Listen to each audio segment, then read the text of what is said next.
చిన్నపాటి వర్షం పడినప్పటికీ పీకలవాగు నుంచి వచ్చే నీరు ఫాతిమా నగర్ నుండి ఏటి అగ్రహారం వరకు చెరువులో చేరడం వల్ల అక్కడి ప్రజలు అనేక ఇబ్బందులు ఎదుర్కొంటున్నారు. ఈ సమస్యను సమీక్షించి 4వ లైన్ రోడ్డును ఎత్తు పెంచి రోడ్డు పనులను రీసర్వే చేయించాలని సింగు నరసింహారావు అనే వ్యక్తి గ్రీవెన్స్ ద్వారా వినతి పత్రం అందించారు. మాస్టర్ ప్లాన్ స్ట్రైట్ గా ఉంది. దానిని ఈ మన మున్సిపాలిటీ అధికారులు అష్టవంకర్లు తిప్పారు. మాస్టర్ ప్లాన్ స్ట్రైట్ గా ఉన్నప్పుడు ఇన్ని వంకర్లు ఎందుకు తిప్పారని నేను 2022లో అర్జీ పెట్టా. అప్పటి నుంచి ఇన్ని వంకర్లు లేకుండా దీన్ని రీసర్వే చేసి ఈ మాస్టర్ ప్లాన్లో మున్సిపాలిటీ వారు ఇన్ని వంకర్లు ఎందుకు పెట్టారని నేను ప్రతిసారి కూడా గ్రీవెన్స్లో కలెక్టర్ గారికి, కమిషనర్ గారికి, 84వ డివిజన్ సచివాలయంలో కూడా నేను అర్జీలు పెట్టాను. అర్జీలు పెడితే ప్రతిసారి కూడా వారు వచ్చి మేము లాస్ట్లో పరిష్కరిస్తామని ఇప్పుడు దాకా పరిష్కరించలేదు.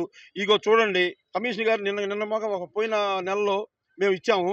ఇస్తే ఇదిగో మీకు చేస్తామండి, మేము సుదీర్ఘంగా మేము కనుక్కొని చేస్తామండి అని మాకు చెప్పారు కానీ ఇదిగో మళ్ళీ వాళ్ళు ఇంజనీరింగ్ సెక్షన్లో కూడా చెప్పారు. ఇంజనీరింగ్ సెక్షన్ ఇంత నిర్లక్ష్యంగా ఏటేగారం చిన్నపాటి వర్షం వస్తే పెద్ద సముద్రంలాగా నీళ్లు పారుతున్నవి.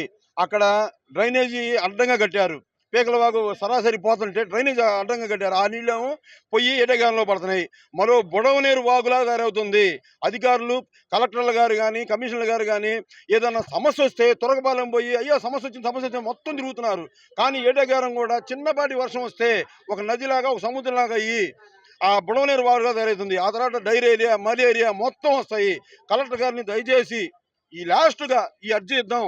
నేను లాస్ట్ టైం ఇదే లాస్ట్ ఈ అర్జీ ఇచ్చి అమ్మా ఇన్ని అర్జీలు ఇదిగో ప్రతిదీ ఒకటి అన్ని అర్జీలు పేపర్ వారు కానీ ఇదిగో ఏటేగారం మరో దుస్థితి ఇది మన రేపు